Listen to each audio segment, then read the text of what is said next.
Who's a historical figure that people never talk about, good or bad? Allow me to introduce myself. I'm Heather Hawthorne, and I'm your local Georgia historian on TikTok. And we're going to look at the case of Amanda America Dixon because she actually impacted the legal lives of most African Americans today, and nobody talks about her. First, we got to address the gnarly stuff. This is how Amanda was conceived. Her father, David Dixon, was the largest landowner, slave owner, and wealthiest man in Richmond County, Augusta. So he got away with a lot.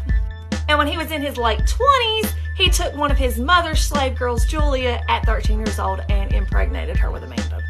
However, because David had the power he wielded and many store owners were scared to confront him, David married Julia and paraded her and his mixed daughter around before the Civil War even started.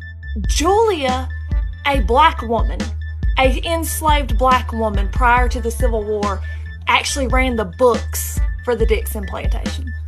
White men would have to pay her their cash on behalf of David.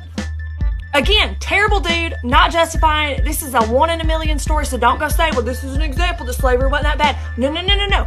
I am just explaining to you how America was able to be such a powerhouse. As in Amanda America, as in he named her after America. So please let that sink in. So Amanda had some interesting times in her life. During the Civil War, she actually fell in love with her cousin, which wasn't that gross back then. Her white cousin. And then, of course, they had mixed children.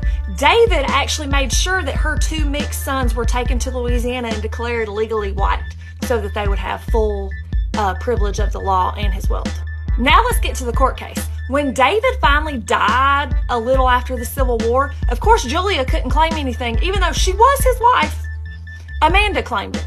However, when she did, 76 white Dixon family members showed up and went against those claims. Now let's get to the court case because this is super interesting. After the Civil War, the 13th Amendment abolished slavery, but the 14th Amendment gave African Americans full citizenship under the law. This is the first case where the 14th Amendment was used in a state court. The Georgia State Supreme Court looked at the will and testament of David Dixon where he left everything to his daughter Amanda, and they approved it and said absolutely Amanda America Dixon had all of the right to the Dixon fortune as his daughter, as a mixed woman. That ruling went on to change the course of many African Americans' lives fighting for those rights under the 14th Amendment. REX